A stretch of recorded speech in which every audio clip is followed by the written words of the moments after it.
Before we get started, there are a few people I would like to thank today. First is WNCC and Amanda in the sound booth. She helped get everything set up, and I'm so grateful for her coming in and helping get that ready. And then, very importantly, I need to thank Mrs. Christina Bear, our accompanist. She is not only a wonderful musician, but at choir, she's my right-hand lady, and I could not do Valley Voices without her. And then I would like to thank my wonderful husband, who has supported me over my 5-year-long path to getting my master's degree and putting up with me as I do homework. And also to my coworkers who've been cheerleaders for me in this final stretch of research. And now I would like to present So Many Songs, So Little Time, Evaluating and Selecting Music for Children's Choir. Angela Casper says, just as a composer must create musical ideas and then develop and order these ideas to arrive at a pleasing composition, so too does a conductor find musical ideas, appropriate pieces, and order them to create a pleasing concert program. The current boom in choral octavo publications and recordings, especially for those young singers, can leave conductors feeling overwhelmed. But such an increase in musical material makes consistent creative programming an attainable goal. When performing programming for a children's course, there are 4 primary areas to consider: compositional style of the music being sung, the age and ability of the ensemble, the quality of the musical pieces for growth of the singers, and the appeal of the overall program. As suggested in the opening quote by Angela Casper, music professor at Western Washington University, the selection of music, given the vast number of pieces available, can become overwhelming for a conductor. It can also be one of the most exciting parts of the conductor's job, once the knowledge and skill to do this effectively has been developed. The purpose of this presentation is to first provide criteria with which to analyze children's choir music to best suit a particular ensemble and its musical goals, and second, provide examples of children's choir repertory through performance. From a construction standpoint, there are 4 primary types of music, which vary in difficulty and help young singers acquire the skills needed to perform increasingly challenging music. Much can be learned about choral singing and vocal technique through unison singing. A children's choir is possibly a student's first and only vocal instruction. Expressive singing can be nurtured through group singing of a melodic line. Additionally, singing in parts can best be accomplished only once a singer has learned to control and use their voice individually and while listening to others. David T. Nestal, a veteran children's choir conductor, shares, good unison requires care and persistence. It is where confidence and excellence begin. A high standard for unison will make easier the movement into part singing, which requires confidence wedded to solid musicianship. In her book, Sound Advice, Becoming a Better Children's Choir Conductor, Jean Ashwood Bartle provides numerous examples of time-tested compositions for different age groups. It's worth noting that for 7 to 9-year-olds, she only suggests pieces that are written in unison. For ages 10 plus, there is an equal number of unison 2-part and 3-part pieces suggested. Clearly, experienced directors do not view unison singing as simple, but rather as a teaching tool. Additionally, from a conductor standpoint, unison singing by the ensemble allows the director to give sole attention to aspects such as vowel shape, diction, and cutoff, without the added task of listening for part accuracy or one section covering the mistakes of another. Walking through the rows during the rehearsal of a unison song allows directors to hear with great detail specific singing issues to address in rehearsal. Once a director determines their ensemble is ready to move on to part music, pieces in which all parts sound like a melody are an appropriate next step. The 2 primary types of music that fall into this category are rounds and partner songs. Canons, also called singing in a round, are songs in which groups sing the same melody at different times. Row, Row, Row Your Boat is a song that most American children learn and can be sung as a simple round. One group of singers begins the song, and then the second group begins singing 2 measures later when the first group has reached merrily. The 2 parts singing simultaneously creates harmony. And now it's time for audience participation. We're going to try this together. So, we're going to divide right down the middle. This half of the room, oh, it's already sized. This half of the room, you're group 1. This half of the room, you're going to be group 2. Kids, you are the experts. We sing in a round all the time, right? So, What will happen is my group one will start singing, and then when they reach two, the part two, which is the word merrily, my group twos will start at the beginning. Are we ready? Be bold, grown-ups, be bold. Here we go. Here's your first note for row. Ready, and row, row, row your boat gently down the stream. Keep going. Row, row, row your boat, your life is down the stream. Start over. Row, row, row your boat, your life is down the stream. Row, row, row your boat, your life is down the stream. Merrily, merrily, merrily, merrily, life is but a dream. Look at that, you just sang in harmony. How do you do that? Barber believes that the first step to harmony is singing familiar songs, row your boat, hymns, or even scale patterns in a round. The interweaving of these melodies is an effective introduction to singing music with traditional part writing. The singers learn to listen for the harmonies while simultaneously learning to sing independently of the ensemble as a whole. Even a young ensemble can sing in 3 to 4 parts when in canon form. Many books of canons have been published over the years. Some are more traditional, such as the King's Singers, Books of Rounds, Canons, and Part Songs, while some newer publications, such as Round the World, Teaching Harmony with Multicultural Rounds and Canons by Cheryl Lavender. Purchasing a collection rather than individual octavos is a cost-effective way to acquire multiple pieces. It is important to select only the pieces with melodies, ranges, and text appropriate for a young ensemble. These criteria will be discussed in the next section of this paper, Considerations when Selecting Music. A partner song is a type of composition in which 2 separate songs or melodies are sung at the same time.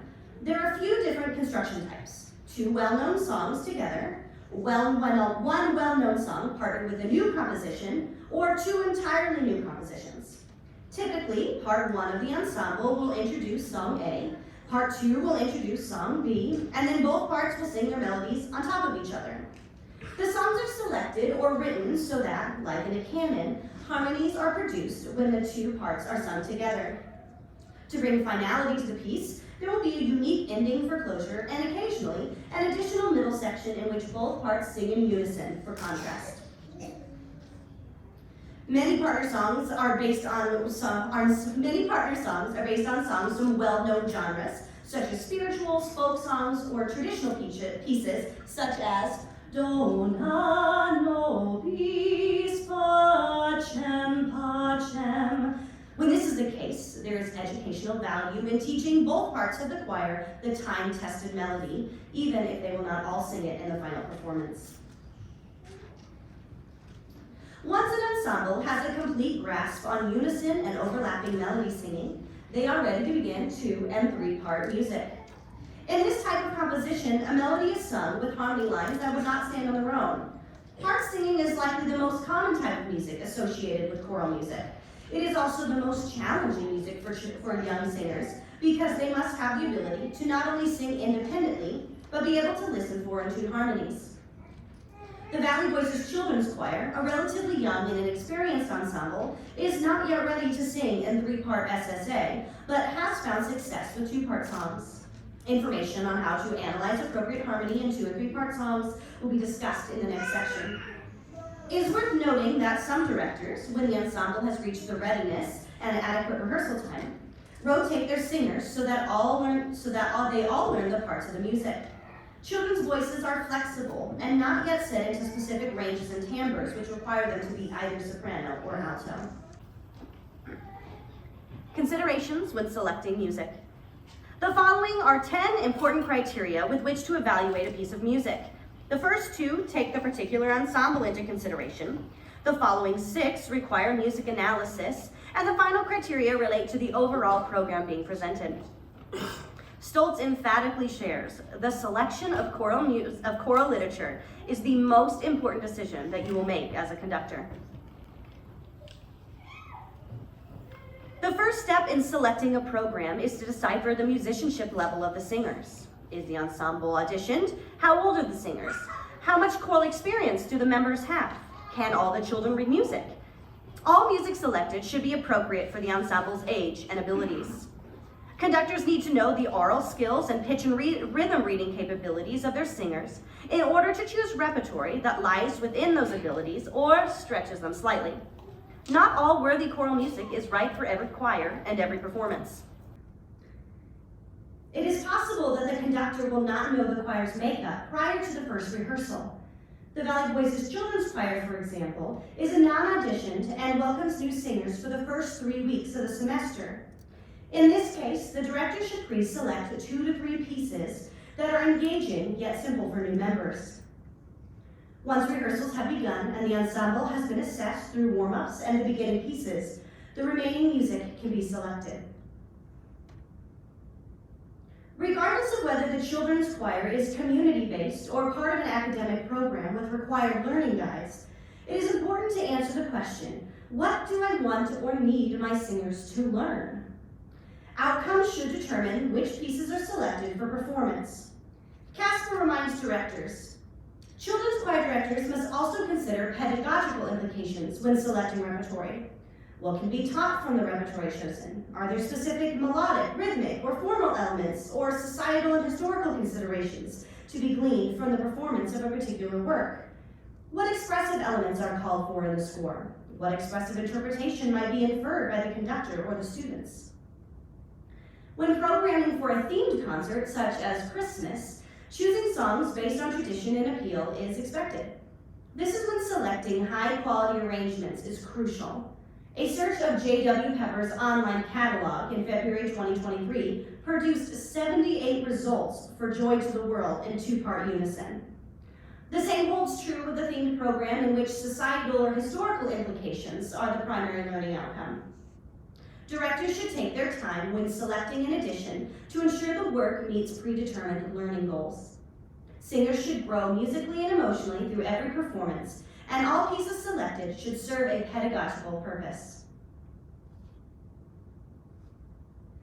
Just as a parent would not give their child solely sweets and junk food, a conductor should not choose an entire program of music based on whether or not they think the young singers will like the songs.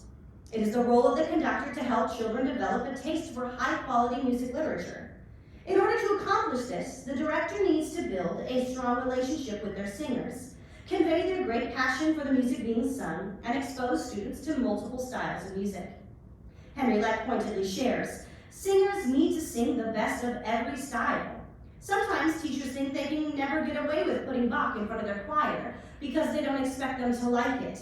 They won't if you only present the music of dead Caucasian male Europeans. But if you put a wide diversity of music before them, they will learn to trust you. A piece does not have to be childish to be appealing to a child. There are certain questions worth considering regarding how long a piece will hold the singer's attention. Is the piece challenging enough to keep the student's attention for an entire season, or will they learn it quickly and become bored? Is the piece so challenging that singers will become discouraged and resent it? Does the text allow continued conversation about life, or can it be taken entirely at face value and hold little meaning? Stoltz warns that when music is not very challenging, the singing experience becomes less artistic and renewing to the singer. Melodic content needs to be carefully examined. Children will have more trouble mastering melodies with extended use of chromaticism than they will with diatonic melodies composed of predictable patterns. Time for some more audience participation. Mrs. Baer has come up here to help us. We are going to look at the difference between diatonic and chromatic melodies. Diatonic is a melody that's going to stick pretty much to do, re, mi, fa, sol, la, ti, do, and chromatic is the ones that starts adding in the sharps and flats and accidentals. So what I'm going to do is I'm going to sing a melody, and then you're going to sing it back to me, and then at the end we'll decide which one do you think is easier to learn. So here's the first one, the diatonic. Here we go. La, la, la, la, la, la, la, la. Your turn, go.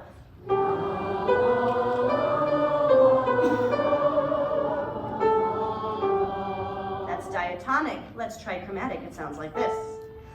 La, la, la, la, la, la. Your turn.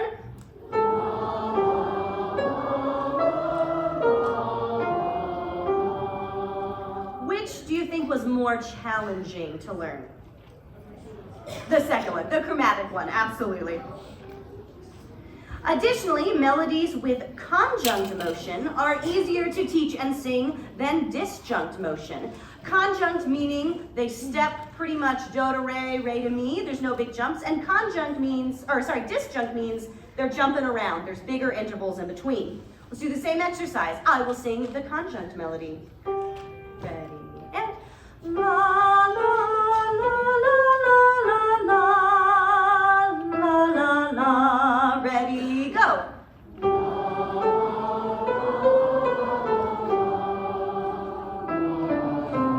And here is the disjunct melody. La la la la la la la la. Ready, go.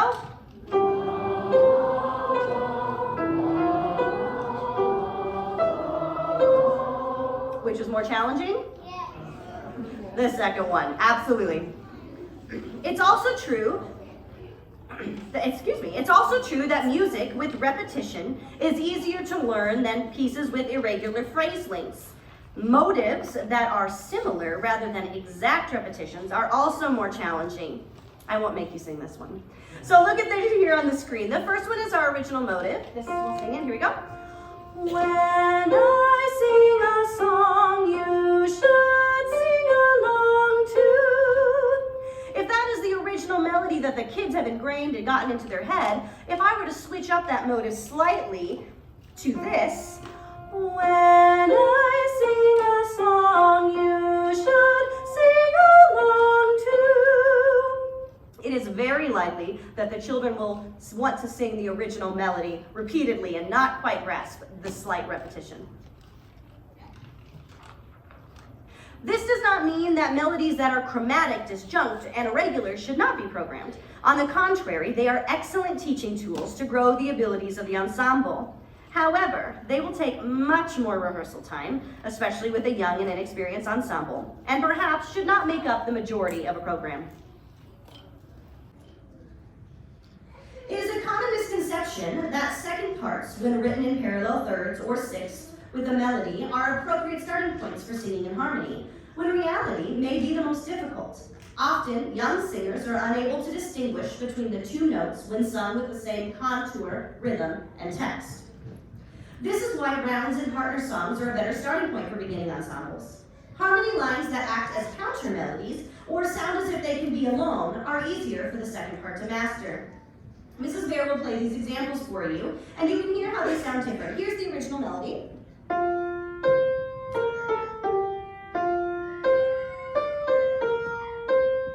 Here is a parallel harmony line. Sorry, that was the same.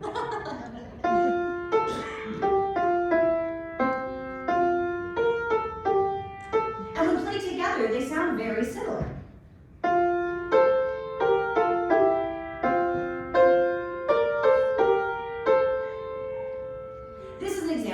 Contrasting parts. Here's the original melody.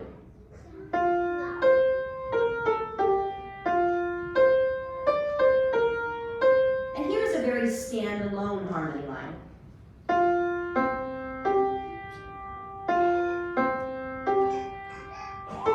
And together it sounds like this.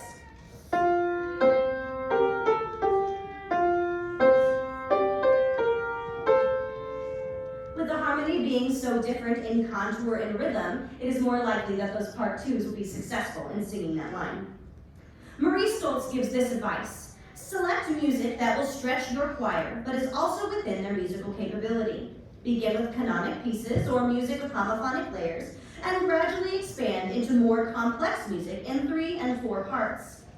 Once the ensemble has distinguished harmony and unison, developed a proficiency in singing independent lines, and has become adequate sight readers, they are ready to move on to more traditional and parallel harmonic lines. A young person's larynx has a different shape, length, and structure than an adult's, giving children distinctly different vocal capabilities. Vocal pedagogue Dana Lentini shares. An important distinction regarding children is that the larynx is higher in the neck and sits closer to the back of the jaw. This results results in a smaller area in which sound can resonate, higher pitch frequencies, and a brighter tone quality. In general, the child's larynx is softer and rounder before puberty, and as a consequence, the execution for singing will be less intense and not as loud or agile. The layers of the vocal folds themselves are not fully intact and are shorter and thinner before puberty. Thus, a child's vocal range is not as big and flexible as an adult's. Lentini's suggested range for children's voices is C4, middle C, to G5, 2 Gs above middle C. However, pitches that lie in the mid to the upper range of their voice are ideal. This contributes to building the choral tone and focus of their high voice. Based on my personal experience as an elementary music teacher, singing primarily in the chest and mid-range of the voice can lead to student singers having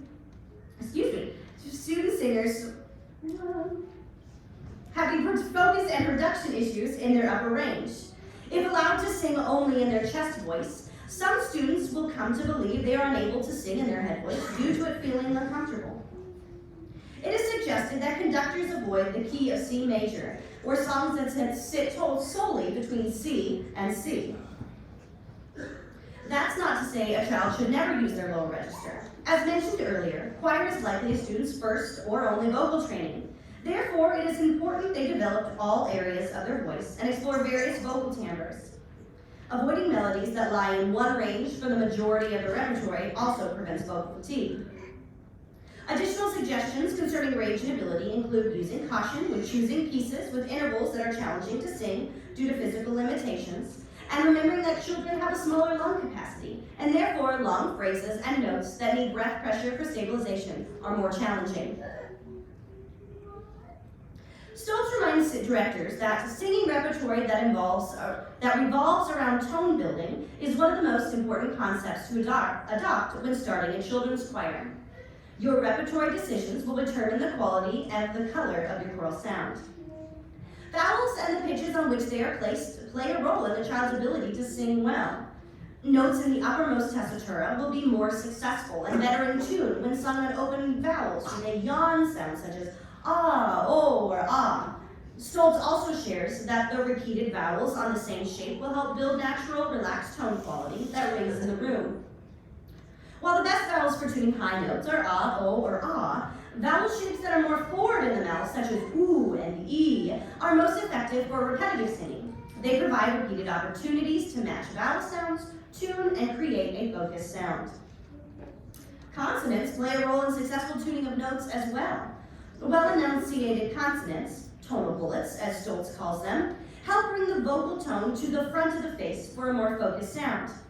Challenging intervals can also be supported by well-articulated hard consonants, preventing singers from sliding into pitches, which is more likely to occur on pitched consonants. Pitched consonants include ooh, and Text is what distinguishes choral music from instrumental music. Famed choral conductor of the Indianapolis Children's Choir and Youth Chorale, Henry Leck, believes that when selecting music for young singers, text should be considered first. The words of a piece must be something children can understand and relate to, while also causing a change in their spirits in some way. Stoltz adds that the text should expand the singer's knowledge of the world beyond. While novelty and comedic pieces have their place in a program, the bulk of the material should come from well-written verse. Text from psalms, Shakespeare, madrigals, art songs, folk songs, and the great poets should all be considered. Casper reminds conductors that children are intelligent, feeling, playful human beings capable of assimilating many kinds of text with a variety of subjects and themes. Folk songs especially are an excellent way to provide secondary lessons on history and culture. For example, Home, Home on the Range is an opportunity to discuss with students how life in the American West has changed over the past century. Christy Carey Miller's arrangement of The Rattling Bog is entertaining, full of challenging rhythms and articulations, and is an introduction to the melodies of Ireland. Singing pieces in a foreign language helps introduce children to new vowel and consonant sounds, and is also beneficial as they expand their horizons through culture or music history. Foreign language pieces that require easy diction skills or repeat a small quantity of text are ideal for a beginning ensemble. Stoltz suggests German and Latin as introductory languages. As a side note, I've often heard that Latin is a great starting point, but German was a surprise to me. But I decided to be bold and try it with our kids, and they latched on really fast. I'm pretty sure half the choir memorized the German way before I did, so I was very impressed. Regardless of language, the text should be thought-provoking and encourage inner discipline and thinking in the rehearsal and performance process. The overwhelming majority of octavos are written with piano as the primary accompanying instrument. However, each time singers are introduced to a new accompanying instrument, they expand their knowledge of timbres and refine their tuning skills. Additional instruments such as strings, flute, oboe, and percussion are used most often in addition to the piano. Handbells are occasionally included in sacred and liturgical arrangements as well. Brokers suggest that the inclusion of a bass instrument is helpful for facilitating intonation and preparing young voices to later sing in full SATB parts. Regardless of the instruments used, conductors should avoid pieces where the accompaniment doubles the melody. Children will continually listen for the piano or other instrument and not learn to sing independently when the vocal line is regularly doubled. Often, the director will find and approve of more pieces than are needed for a singular concert. I definitely have files and lists of songs I'm just waiting to program someday. Conductors should consider the program order carefully in order to create a program with flow, variety, and intrigue. First, Henry Leck asked directors, do you love the music as a conductor? It's harder to teach something well that you don't like. An ongoing challenge is to find music that you're falling in love with to share with your students. A conductor will spend much time studying, teaching, and conducting each piece. It is imperative that the conductor chooses pieces for which he or she will find new reasons to enjoy throughout the season. Second, the audience must be considered. Program order and variety will make a concert more enjoyable to those in the auditorium. Though three pieces may be full of extraordinary melodies, skill builders, and thought-provoking lyrics, if they're all similar in style, tempo, and tonality, they may not all be recommended for the same concert in order to keep audiences yearning for more. The program as a whole must be considered. I would like to note that the pieces being sung today by the children's choir were placed in order to fit my research, not necessarily for your enjoyment. But when we go on tour this coming Tuesday, we will rearrange the songs into a program that has a little more flow and will be more enjoyable for our audiences. Finding resources. With the previous criteria in mind, where does one go to find high-quality music? Books and articles published by successful choral conductors often have suggested repertory lists. Conventions held by organizations such as the Nebraska Music Educators Association and the American Choral Directors Association will typically have reading sessions in which music is suggested and sample copies are disseminated. Joining mailing lists from publishers such as J.W. Pepper or Poplar's Music will provide you with regular music catalogs to peruse. I personally have spent hours on J.W. Pepper. If I disappear in the basement in August, I'm probably listening to choir music on repeat. These publishing companies often have someone on staff who can help you find a piece with the specific criteria for which you are looking. Researching composers who have trained in choir schools, such as Joseph Haydn, who is a member of the Vienna Voice Choir, or have spent much of their career teaching young voices, will likely produce suitable repertory. Finally, and possibly the most beneficial, is utilizing the knowledge of music colleagues. Most choral conductors will be happy to recommend pieces that they have used and loved. There are also many social media pages that connect directors and allow for questions and answers. And now, what you've all been waiting for, because I know you were not just here today to listen to me share all this wonderful information. So kids, would you please quietly head on up to the risers.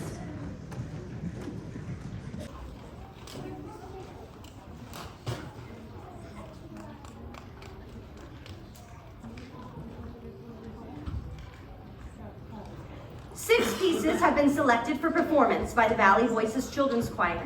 The reasons for choosing each piece will be discussed before it is sung. The ensemble, begun in 2015 by myself, is a non-audition community ensemble open to 3rd through 8th grade treble voices. It was created under the umbrella of the Valley Voices Adult Choir, which has been in existence since 1949. The children's group was selected to perform at the 2019 Nebraska Music Educators Association's annual conference. This season, the ensemble is composed largely of young or new members, which is reflected in the repertory chosen. Just for a point of reference, I would like for you to raise your hand if you are in 3rd or 4th grade. I would like for you to raise your hand if you have been in the ensemble for only 1 or 2 years. So the overwhelming majority. Raise your hand if you have been in the ensemble for 3 or more years. And raise your hand if this is your final year before you age out and go to high school. She's been with us for a long time, so we're gonna be sad to see her go. The first song. Feed My Lambs is an original piece written by Natalie Sweet with text taken from scripture. It is a unison song with accompaniment for piano and optional flute duet. Though written mostly in the mid and lower ranges of the voice, D-flat major, the song is to be sung lightly so as not to fatigue young voices. The majority of the songs include predictable 2-bar phrases and provides an excellent lesson for students learning shape and movement within a phrase. All right, we've been practicing phrases. Show me your rainbow arms. Here we go. Feed my lambs, tend my sheep, over all a vigil keep. They got annoyed when I made them do that all the time. The large number of phrases that end on D or P consonants encourage diction and precise cutoffs. Written in English with a simple melody, this is an excellent unison piece for a developing choir.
From the book of King Singers, Canons, Rounds, and Part Songs.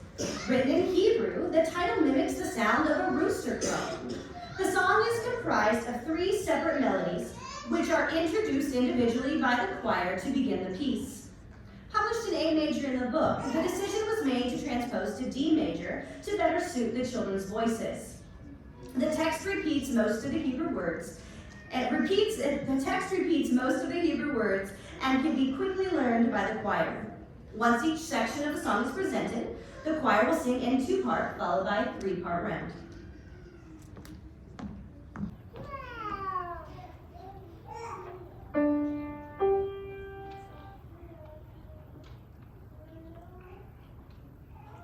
Wake up, the rooster's crowing. It's time to go to work. Arkuma kuratel, let's say avodah. Wake, wake, it's time to go to work.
song between the spiritual from which it gets its name and another lesser-known spiritual, Soon I Will Be Done. In addition to the historical and stylistic lessons singing spirituals provides, this piece is an exercise in diction. The arranger notes that all K consonants should be kept strong and crisp. Singing energetically while at a soft dynamic is key to bringing this spirited piece to life and allows students to practice staying connected to their breath. To add variety, there is a section in the middle of the piece in which both parts sing in unison before singing the melodies on top of each other.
She Wore a Yellow Ribbon is attributed to George A. Norton because his was the first copyrighted version of the song in 1917. However, it's believed that it comes from a folk song tradition and that it has been around for centuries. Arranged by Keith Christopher, the song is written in two parts with piano and optional fiddle accompaniment. As noted earlier, harmony lines that can stand alone are an appropriate place to begin for young singers, and Christopher has written the entire piece this way, giving each section a turn with the melody. Verse 1 and its refrain are sung in unison. In verse 2, the melody is sung by part 1, and a lower counter melody is performed by part 2. The refrain also introduces a call and response to add variation. Verse 3 gives part 2 the melody, shout out to all my altos in the audience, and part 1 takes a higher descant style line. To alleviate confusion, there is no change in the verse melody each time it is sung, and the two harmony parts are drastically different. This piece is an excellent way to build singer and part independence while engaging the singers and audience members alike with its catching refrain. Mrs. Bear and I both have toddlers who have been singing Far Away on repeat since they first heard it. And parents, chances are that you've had your kids singing Far Away until you wanted them to stop. How many of you have been singing it repetitively? Yeah.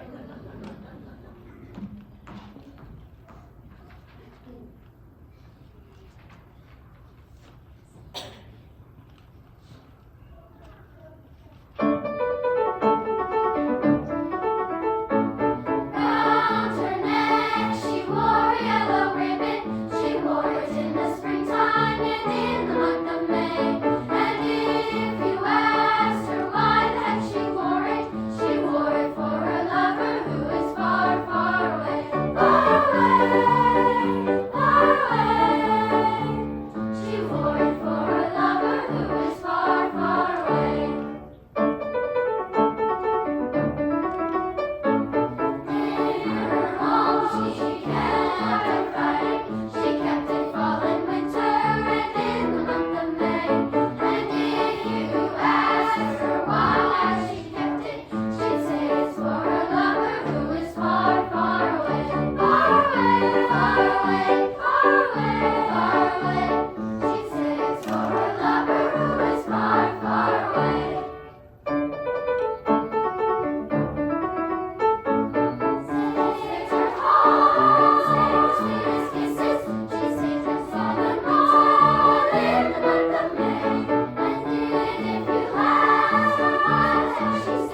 introduction to music of the Baroque era. This piece is based on Antonio Vivaldi's opera La Via Ninfa, which premiered in 1732. Arranger Patrick Liebergen shares in the octavo's editor's notes. Originally scored for 2 treble soloists with an accompaniment of strings and continuo, this arrangement includes a piano reduction of the instrumental parts. Although Vivaldi's original music has been shortened and simplified for this publication, the call and response between the vocal parts and the da capo format, indicated by a return to the opening musical ideas, starting at measure 54, have been retained. This piece is in E-flat major and sits comfortably in a young person's voice. The ah vowel is prevalent throughout the piece through repetition of words such as cantate, resound, and round. There are a few moments of parallel motion in the harmonies, but not for extended periods, and the sections are typically approached from different registers, allowing singers to more easily find the starting pitch. An example would be in measures 31 through 38. Mrs. Bear will play this for you.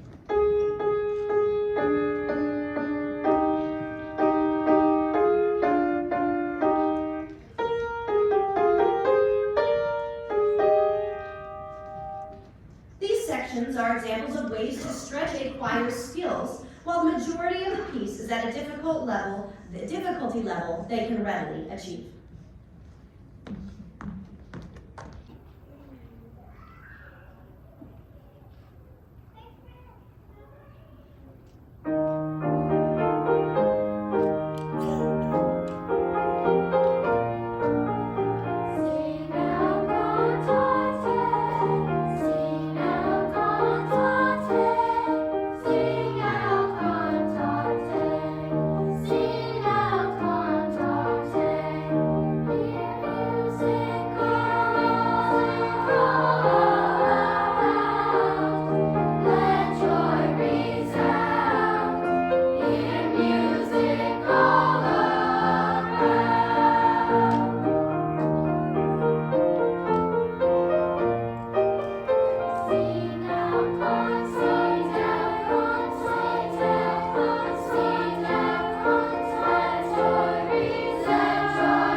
As noted above, German is suggested as an introductory language for young singers.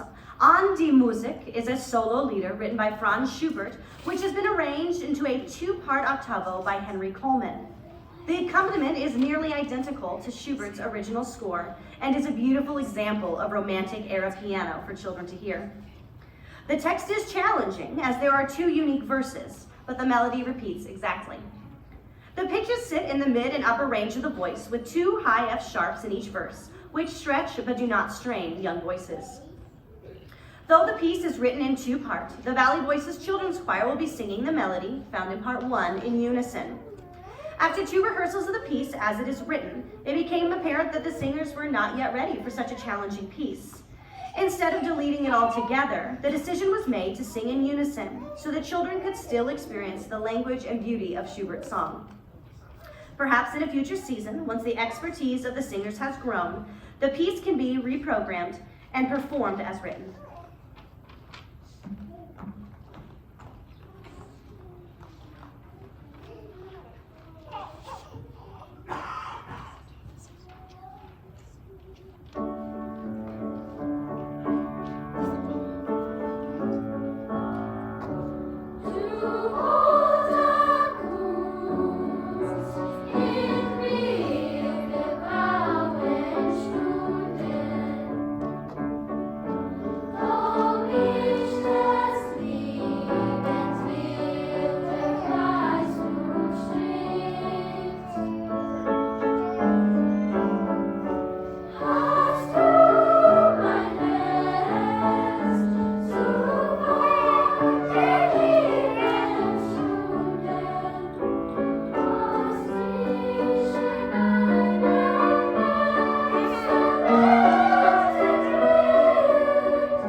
appropriate pieces for a young vocal ensemble. With appropriate skill level, 2 and 3 parts should be introduced as well.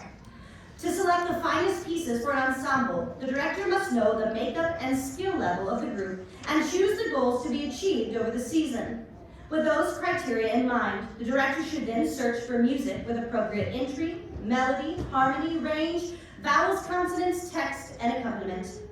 Finally, the overall program should be examined to ensure flow and variety to please the director, singers, and audience alike. Thank you.